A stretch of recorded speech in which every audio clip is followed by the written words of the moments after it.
That was my last time because I was like. So you're not, you're not telling me the truth. Yes, ma'am. I'm saying my last time when I got out of jail was in this conversation. Yes, you tested positive. Keep testing positive. Well, because you keep using Darian Broussard.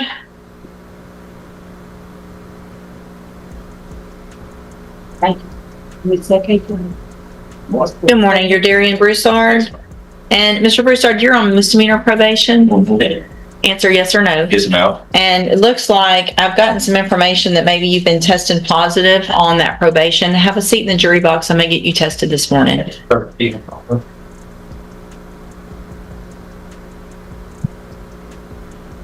Corbin Rayleigh. Hold on a second. Meet Darian Broussard, on probation, facing felony charges, and about to find out I paid it off. Doesn't mean I can do whatever I want. Buckle up. It's right now.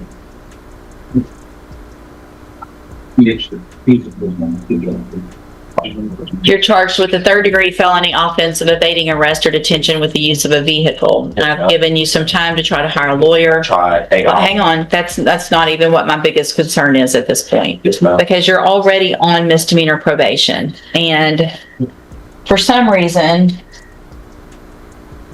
you've been testing positive for THC since last October while you were on that probation.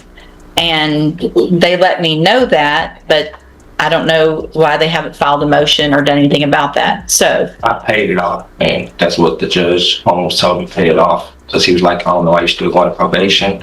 you're still going to probation because you're still using marijuana while you're on probation and while you have a felony court case. Real quick, probation means the court owns your bloodstream until they say otherwise. Testing positive since October with a pending felony? That's not a mistake. That's a resignation letter to your freedom. It's pending, right? So I don't know what makes you think that that's okay, because it's not. And the fact that you were on probation and doing that, and now you're still doing it. I was still doing it. I was telling my probation, I was smoking wax or resin, pure THC, and I was telling him that I was doing it 30 days. It was kind of hard to come out of my system still. And I told him I needed another 30 days. He said, all right, come back May the 7th. Because he was like, it was going out the system, but I don't know. But you've been doing it the whole time. It was wax, Your Honor, not regular weed. Bro, you just admitted to using the whole time and tried to negotiate a 30-day extension with your PO like a Netflix right? Yeah, I was doing it the whole time. Then when I got out, I stopped. And it was still in. I got out, I went to jail. You got out. What'd you go to jail for? This? Yes, and I got out like 3 days after that. So you're telling me you haven't used since you've been to jail in this case? And the only reason it's still in my system because I smoke wax in the bone, like liquid THC. Okay. And I explained that to my probation officer. He explained to the superintendent. She was like, it'd probably take 120 days or so because it's pure THC.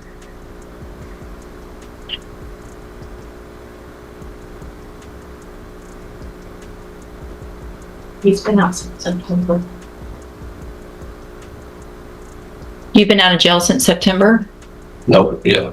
No, I went to jail since I went out of jail since November. It's April.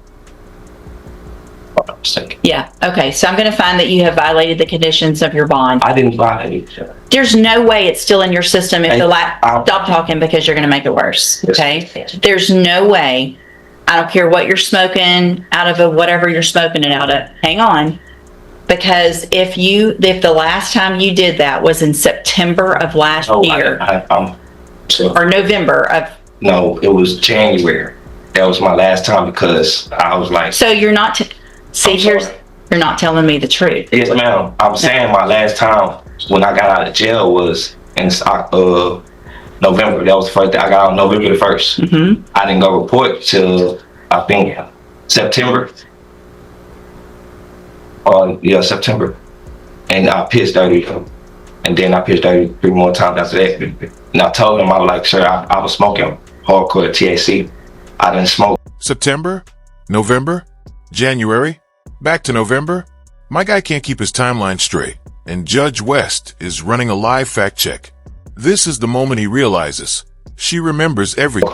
None of that would make you test positive today. Having this conversation, yes, you tested positive. Keep testing positive. Well, because you keep using. Come on now. Here's what we're going to do. I'm going to make sure that you're not using at least for some amount of time. I'm not using Miss West. I'm going to raise your bond for violating your bond conditions.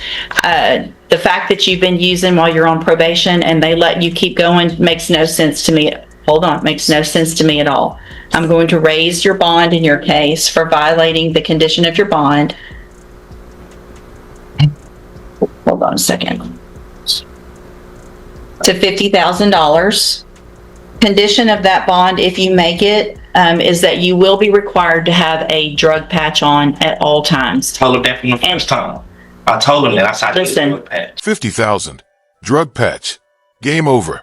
Science doesn't care about your wax excuses, and neither does this judge anymore. I'm serious, Miss West. Okay, well now you're going to get one. So if a drug patch is what's going to make you stop using, that doesn't make any sense either. I've been stopped. That's what I'm saying. Okay, I don't believe you, so I'm going to make sure of That's that understandable. because it doesn't make sense what you're telling me on the date. So again, you have to have a drug patch on within 24 hours of your release if you make that bond. I'm not. And so if you don't make the bond, you're going to get a court-appointed attorney. I will consider at some point, and we'll let that attorney know, reducing your bond back down after I know you have sat for some amount of time and not used. All right? You can go back with the bailiff.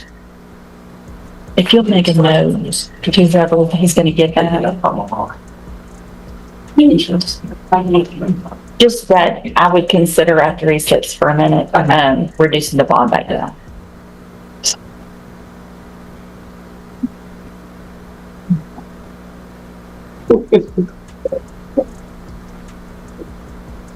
To give you a reset notice. Yeah, nuts. Well, obviously I don't know because I didn't look it up and try to figure that out last week. So I'm going to reset it again for 2 weeks. I need everybody to do some research. I will do my own research to see if there's a way to go back and adjust that from straight to deferred, which would make it correct, or if there's a way to go backwards like that and get rid of that conviction and how to do that. I don't think do you want to take deferred or do you want to fight the case if you need to play that? What do you want to do? Well, I don't know that that's an option either. That's what I'm saying. I don't know, I mean, she already pled guilty. but but she played. Cliffhanger. Can they undo a guilty plea and go deferred? Judge West needs 2 weeks to figure it out. 2 weeks more research than Darian did before smoking on probation. Will he get a second chance? Or is this bridge officially burned? You tell me. Guilty with the understanding that it was straight probation, so if it was something else, I don't know, it would be a voluntary plea. That's why I'm going to reset. That's what I'm going to reset it for 2 weeks so that we can think about it before we're all sitting here in front of everybody, not knowing what we're talking about. Okay. So I'm going to reset it for 2 weeks and then we'll figure it out. Put that on my desk, please. Come in. You can go. We'll see you back in 2 weeks. Yeah, I was asking, can I get my ankle monitor looking off? We'll see you back in 2 weeks. Not today. Okay. I'm not going to talk about that today.